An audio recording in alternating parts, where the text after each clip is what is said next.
So I'm Cynthia Nikitin. I'm with Project for Public Spaces. I'm with my colleague Elka Gottfried, and we are here under the auspices and with hugs and love from Southwest Airlines. We have Southwest Airlines has, as you probably know, given a grant to Big Car and the City Market in the sum of $120,000 to do a wonderful Heart of the Community project. I'm not going to talk too much about the program. I'm going to talk sort of more high level about the opportunities for placemaking in the city of Indianapolis and how our Heart of the Community placemaking project, we hope, will add on to and contribute to the other placemaking that's been happening in the city over the past 10 years. So it's Heart of the Community is the name of the program, and you can see at our website, pps.org/Heart of the Community. We've given grants to 13 cities that Southwest flies to. And so in the next 6 to 9 months, we'll be working collaboratively, hopefully with some of you here, with the community, with other stakeholders, to come up with a wonderful, amazing plan and vision for taking Spark to market and working with the ideas from the Spark event and program and City Market and activating this part of downtown Indianapolis, the Market East District, which is happening. So this is a little bit about Project for Public Spaces. We've been around for 40 years. We've worked all over the United States and internationally as well. And just working with large communities, small communities, rural communities, communities in the developing world, all about this notion about how you create great cities based on great places and great public spaces. If you are available, this is my infomercial, if you're available to join us September 12th to 18th in Vancouver, we're doing a whole placemaking week with Pro Walk, Pro Bike, Pro Place, which is a conference that we also plan. Future of Places with our international global placemaking partners, and our Leadership Council, where we're going to be talking about many elements sort of in this place-based city continuum, and how we kind of create this movement and campaign around building great cities around great public spaces. So, I don't know how many of you have heard of Project for Public Spaces, but we have been working here on and off for about the last 9 years, I would say. We were involved in the cultural trail, and the initial concept was like the first urban trail in the United States. There were no precedents, there were no benchmarks. It was very exciting. So we helped sort of with the conceptual planning of that. Through the CICF, we've worked with the East 10th Street Civic Association. We've done some research observations and consulting with White River Park. We've been working on Monument Circle. Our colleague Meg Walker is currently working with Eli Lilly on how to program and activate the space in front of their headquarters. They want to spend a whole lot of money on a whole lot of art, and we're like, nope, not going to let you do that. So that's going to be another wonderful, hopefully great public space that happens in Indianapolis. And so placemaking is happening, but it's such that it's kind of hard to get your head around it. It seems like a lot of really cool projects that have sort of been happening, like acupuncture. And what we're trying to do with this program is kind of make public space, as I said here, sort of a citywide strategy, really elevate it to be more than just a bunch of really cool projects, but sort of a way that the city goes about thinking about public spaces, thinking about the new transit hub and the city-county building and public spaces and parks in neighborhoods, that it's all about starting with that location and those communities and those users and figuring out how to get them involved in envisioning the final product. So our process is all about community engagement from the beginning, and we design and we plan. We don't have the answers. We don't know what's right for you, but we do have a process for bringing the best ideas forward, and then we take that and translate that into concepts and designs and finished final products. So it all starts with you. I don't know if you've heard of William White, Holly White, the organization man, was doing a lot of research on how people were using cities and wanting to be in cities, even as they were leaving cities and going to the suburbs. So his sort of philosophy is something that we continue to work from. He was our founder and our mentor at PPS. So he said, really amazingly simple and brilliant things. By observing and talking to people, we can learn a great deal about what they want in public spaces. We put this knowledge to work in creating places that shape livable communities. But architects and designers don't always take into consideration what people want, or they will pay lip service to it, and then they'll do their own thing. And that is just not honorable or trustworthy, and that's just is a flaw in the process, and it's why a lot of people in community people don't even bother to go to meetings, because they say even if they listen to me, they have their own plan. They know what they want at the end of the day. And so we're here to say we have no clue. Yay, clueless. Hard to create a space will not attract people. What is remarkable is how often this has been accomplished. So if you look at this, do you think this is a good public space? And if you think this is a good public space, just raise your hand and say why you think it's good. I mean, it's got nice pavers. It looks like the plaza in front of the Crown Plaza Hotel Union Station where we're staying, right? It's got great pavers, nice surfaces. Okay, what's missing from this picture? People. Okay, and why do you think there are no people there? Nothing to do? Early morning. Okay, no? It costs $10,000 to rent for a day. Costs too much to rent to use it for a day? Pardon? Right, there isn't a lot of seating and it's not comfortable. All of these things, you see how everything looks great in plan, like from an aerial? It's so orderly and lovely. You know, most people like to sit on a bench under a tree because trees provide shade. No, you can't sit here. You have to sit in the sun or stand by a tree.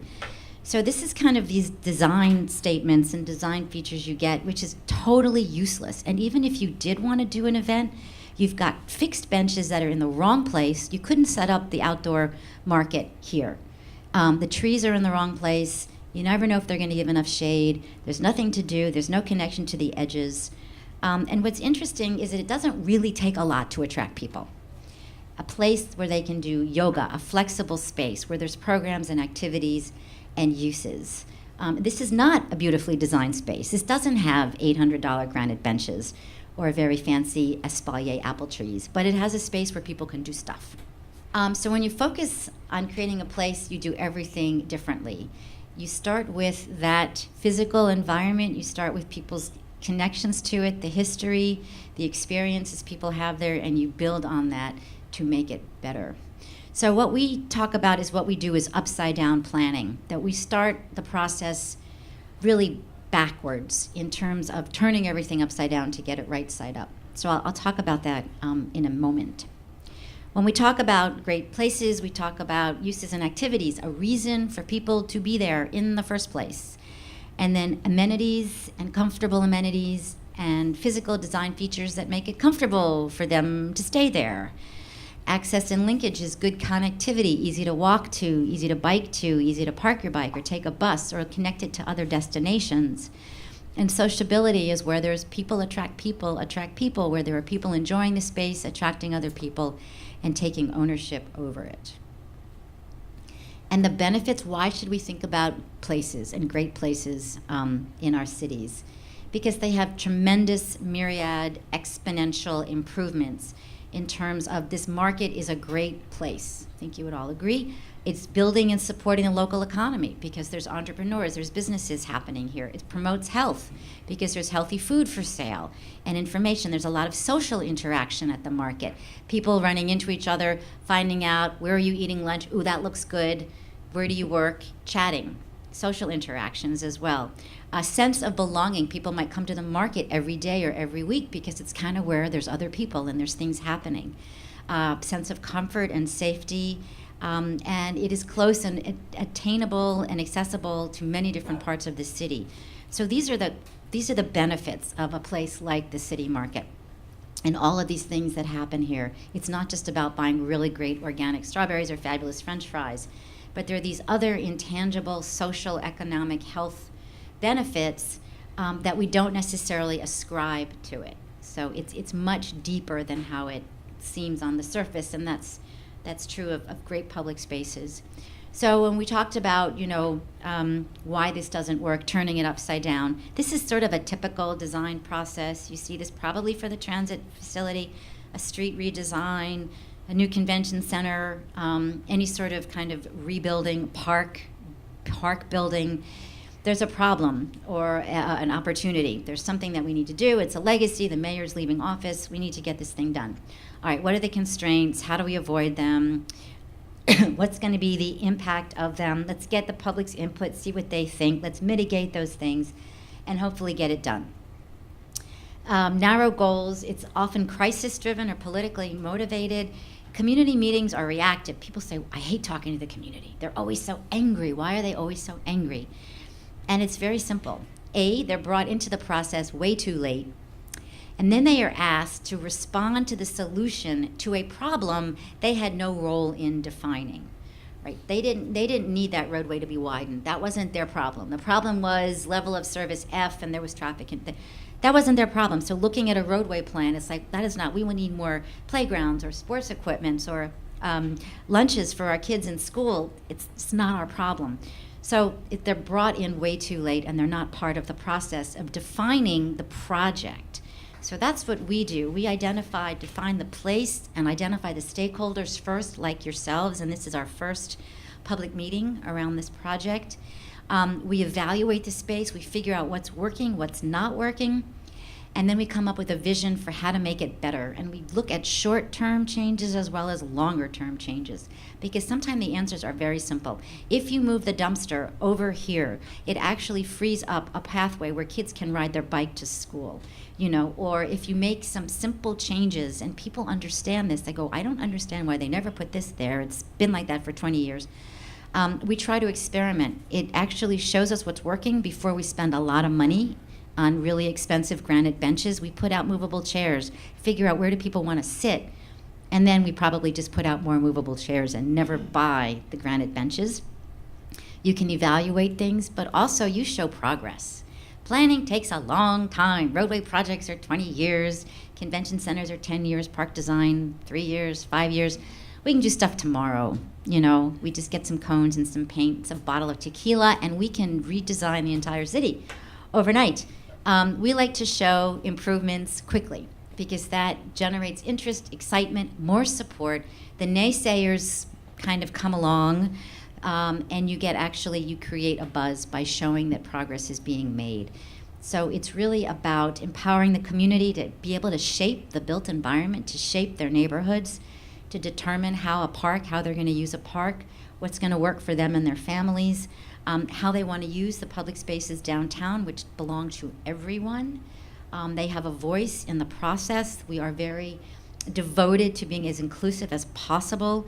And we talked this morning about collaborations and partners and reaching out to all kinds of groups who are not usually at the table to actually figure out how to make what we have here, how to take Spark to the next level, how to take the market to the next level, and how to really create a fabulous destination in downtown Indianapolis for a growing residential population, but also for everybody else who lives on the other side of the interstate. So the experts, the designers, the architects, the planners, we facilitate, we inform, we design, we implement. You tell us what you want, we do it. You are the client, and we are here to serve you. And you as stakeholders also bring in other resources or partners or information, or where the carousel is in boxes underneath the museum and it's been there for 50 years, and so when we say we want a carousel, you know where it is and you can go get it for us. That actually happened.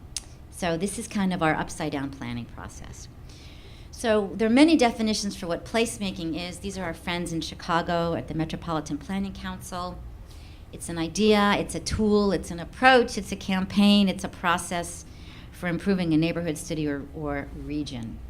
And we feel it can be very transformative because it's starting with place and people and working outwards. So here are some examples of community catalysts, and I have way too much information to show you, so I'm going to try to do it fast. So we've talked a lot about market cities, not just markets and market districts, but market cities, which is how a market can actually transform an entire city and neighborhood. This is the Nouveau City Market, Cedar Rapids. You may have remembered 8 years ago, a big flood, Cedar Rapids underwater. That little arrow on the right is where the market was. So pretty devastated. So the mission of the city market was about improving quality of life and creating a gathering place for community.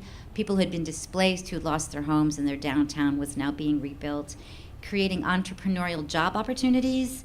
It's stimulating small business development and economic activity in flood-impacted areas. So it was part of the flood resilience restoration. And the last one is about easy access to healthy food. That was number 4. Venue to learn and buy healthy food was number 4. Economic development, jobs, quality of life, 1, 2, 3. So this is a totally upside down way of thinking about the role of a market. So this was before. I think it was post-flood or I don't exactly know the dates. And this is the neighborhood near it, next to the market. A lot of vacancies, some beautiful historic buildings, just not a lot going on, a really kind of sad part of town. So this was rebuilt, and I believe they also got FEMA money to do it. And they put a new facade on it. It's 8,000 square feet. Everyone there wears red jackets. This is the grand opening inside.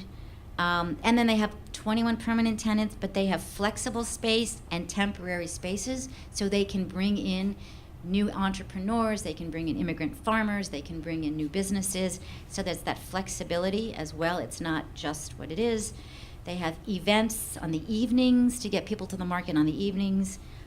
Trick-or-treating inside the market. You know, a lot of communities, people don't want their kids walking down the streets because it's not safe, but you could trick-or-treat inside the market. Outdoor pet costume, things like that. Flexible space, so they have music, they have performance, they have meetings, and then they use the outside a lot. They have a lawn, and they do a lot of programming, bigger events outside of the market. They do concerts at night, during the day, so they really, even if the market is sort of closed at 8, they still have concerts and music that happens outside. So what was happening is this was that historic building that was next to the market was being redeveloped for 30 small businesses as an incubator maker space. And these are images of it. On the right, it had gallery, it had housewares, it had some offices. It's a venue for art and music, supports young artists, involves artists in the arts of community development and neighborhood building. So this is a building that is now being redeveloped across the street from the market. Private developer, different partner, but obviously doing it because the market was there. And it was so vital. This is the inside. It's called New Bohemia, is the neighborhood. And it gets famous people visiting as well. Okay, so that's just, again, thinking about, sort of this idea. We're talking about the power of 10. I know that safety is an increasingly important issue here in Indianapolis, so I want to talk a little bit about the confluence of placemaking and safety. This is not just about cute, ping pong tables and food trucks and places to walk your dog and do yoga. Really, that's what it kind of looks like on the surface, but it's a lot deeper than that. So this process of community engagement and involvement is a way of improving trust, transparency, and cohesion, which can also help reduce crime and fear. It's aimed at improving the physical, economic, and social health of cities and building local capacity. So this is the bottom left is 2 gentlemen. It's the Dufferin Grove in Toronto. It's a park.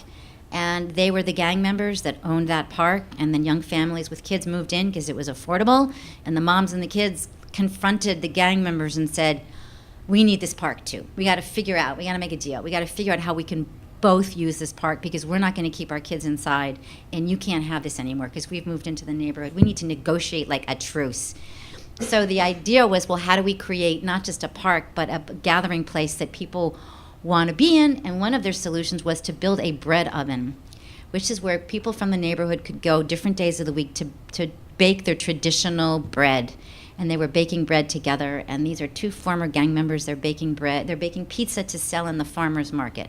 So now they have sort of an income stream, and they're making the pizza and they're selling it in the market. They don't have to be in the gang anymore because they've got other opportunities.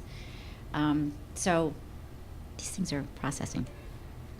So the goals is to instill a sense of pride and stewardship in the community, also empowering women and youth, especially in developing countries, to create places that they have the right. We've heard of the right to the city, that women and youth, young people feel safe, and it begins with small-scale, low-cost improvements. Yeah, I mean, architects and designers, they're kind of at fault. They design buildings with blank walls and dark corners and no windows facing the street and just really unsafe, unpleasant environments. And then they're like, well, the police will take care of it. And that's really not how it works. So part of the reason our cities feel unsafe is the way some of the buildings themselves are designed, or the streets are over-designed for cars and not for people. However, crime is complex and beyond the capacity of a single agency or group to bring about change. And the tools to resist reside within the community. And like placemaking, it's not up to a landscape architect or an architect, and safety is not up to the police department or the criminal justice system. It really takes a lot more skills and a lot more partnerships together. So here we are back in Camden, New Jersey, which has the second highest murder rate in the United States. And this was funded by the Kresge Foundation. You might want to think about Kresge. They're based in Detroit, but they work in underserved communities, urban communities around the country. I think they're the family behind Kmart, to be honest. I think that's who Kresge is, nodding yes. So where do you go? Camden, one of the most underserved, just really dumped on cities in the United States, in a vacant lot, under a highway.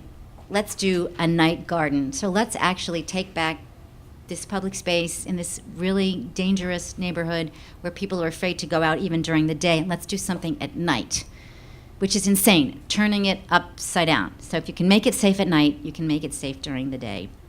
So this was really a creative placemaking art project where the artists were kind of instrumental in envisioning and implementing the community's vision. There was art, there was cultural performances.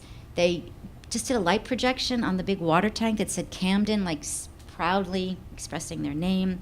This was one of our exercises where we took the ideas from one workshop and went back to another workshop. You were putting dots on places. We have you put dots on pictures to see everyone came up with these ideas. We can't do it all. What are the ones that people want? So we have this dot exercise where we helps us prioritize what people want. And then they had all these amazing like outdoor mountain biking, because it's like a dirt lot. So outdoor mountain biking, perfect in a dirt lot or a construction site. Fire pits. And the night garden, another part of the project was working with an artist. She's like, what do I do? The idea was community coming together, community gathering. How do people gather around food? So when you gather around food, what do you need? You need a tablecloth. So the art project was this gigantic tablecloth, which they put out, and they have community meals and communal suppers, and then they put it away, and they take it out again, and it's like the quilt idea, but it's actually something you can use. So this is a community supper, and they gave away free food and free chili, and they had karaoke and art and midnight basketball. So all of these things happened over the course of a summer in one place, but at the same time and at night. So the idea is not to spread things out, but to cluster activities and cluster events. And we'll talk about that in a little bit more. And so the idea is there's a confluence between health and safety and poverty. And if you can work on health, you get a chance to sort of work on the other two as well. They're all intertwined. We were reading in the New York Times that about life expectancy of people who live in the poorest cities in the United States. In some cities, the poor live longer than they do in other cities. In Indianapolis, you're kind of low. You're kind of low on the list of where poor people live less long. They live shorter lives in Indianapolis. So that's a health issue.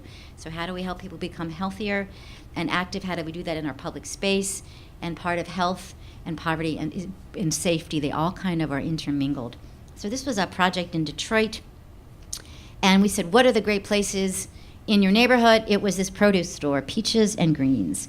And everything happened here. They had community meetings, they had workshops, they had communal suppers. This was like the only place in their town. This was their anchor. And the idea was, we want to celebrate this. It's too small. We really need to burst out. We really need to take this times 10 and expand. So we said, well, let's do a harvest festival. That was the idea. That was the short-term activation. was to do a harvest festival around peaches and green. So this is some of the work we do, is we kind of laid out a plan. There could be seating here, gateway here, hayride here, the picnic park there. So this is where we take all the ideas and all the flip charts and sticky notes, and we start laying things on a plan. We give it back to the community to say, what do you think? So we visually interpret things. So this was the event. It was join us for free food and fun harvest festival. And we just set up tables and chairs in front of the little produce store. And we had a tent, and people had to give us their ideas. But then there was like free food, and we did barbecue, roasting marshmallows and hamburgers. There was a hayride. It was like a truck full of hay. But kids in Detroit don't ever get a hayride. This is our tent. So it was like, you're at this event. This event came out of ideas from workshops, and you're here. Now, tell us what to do next. What do you want to do the next time? What do you want to make permanent? Where do we go from here? So it's always an iterative process of getting more information from people. And then we did sort of more of a formal plan where we were changing the parking configuration, putting in a community garden next to the farm stand so they could actually grow fruits and vegetables there, doing some streetscape improvements to make it easier for people to walk to the market and to walk around. So this is it before, and then this is it after, where we also took over the building next door and gave it more of a presence. Like these are so inexpensive. But flowers in pots, like you have flowers in pots, please adopt me. It just shows that someone is in charge and someone cares. And then somebody else might say, I'm going to put some flowers out in front of my house. So these are small scale things that happen. So they were able to get better furniture and better displays. They built a commercial kitchen so they can do value added food production as well. A vacant lot next to it where they had the temporary basketball during our harvest festival is now a basketball court. This was a building around the corner where people would hang out, and it was actually the residents themselves that turned it into a little community center with a garden and just a place to kind of hang out and visit with your friends and picnic and just be in a much more comfortable sort of setting. So this really does instill a sense of place in the community, and it just shows that, the value and the worth and the resilience of the residents there, and giving them a space that, is deserving of that. Just something quick on streets, because we were talking a little bit about Market Street. We're talking about this whole district and all the things that could happen beyond our Southwest Airlines. We're kind of at a quarter of a mile. We're not thinking, what is Big Car and Stevie going to do tomorrow? It's really looking at the potential for this district to be an amazing anchor destination for the entire region. Right, so these are all temporary things you can do to experiment with narrowing a street. Everything on the right you see is all temporary. These are temporary experimental crosswalks, experimental planters before you do street redesign. Everything can be picked up and moved, but it also shows how a street can work more effectively for people. These are happening all over North America.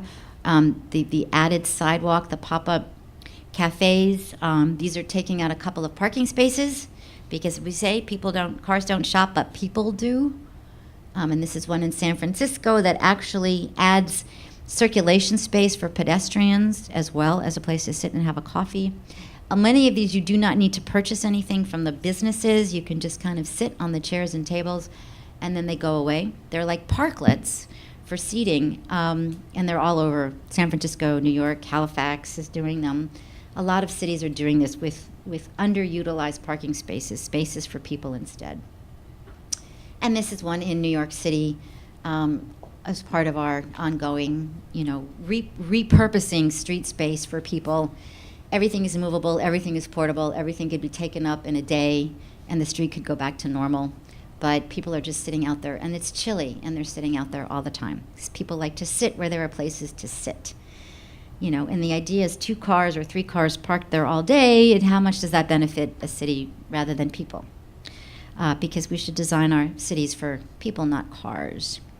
But even going further than that, and you're looking at, how streets can support play, parking day, where you take out a parking space and make it a park for the day. This is one in Malaysia. My colleagues in Penang, Malaysia, did a water garden in parking space. It's pretty amazing. Special events, special holidays. These are just 2x4, 2x12s and a bunch of sand concerts, just reclaiming the street. This is your fabulous cultural trail, which we show all the time because it's such an amazing success story. Basically, anything else you can fit in a parking space or street or plaza or a wider sidewalk. So really think about the streets and the sidewalks as public space. 80% of the public space of any city are streets and roads.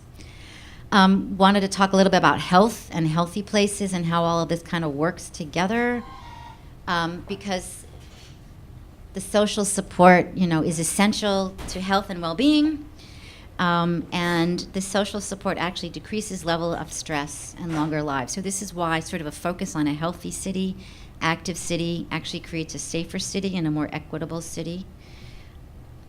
This is a intersection painting project in Portland because people were tired of cars screaming through there and their kids were walking to school and riding bikes, so they got permission from the city to just do wild paintings in their intersections to slow drivers down and let them know that they were entering a neighborhood that had a sense of pride over itself.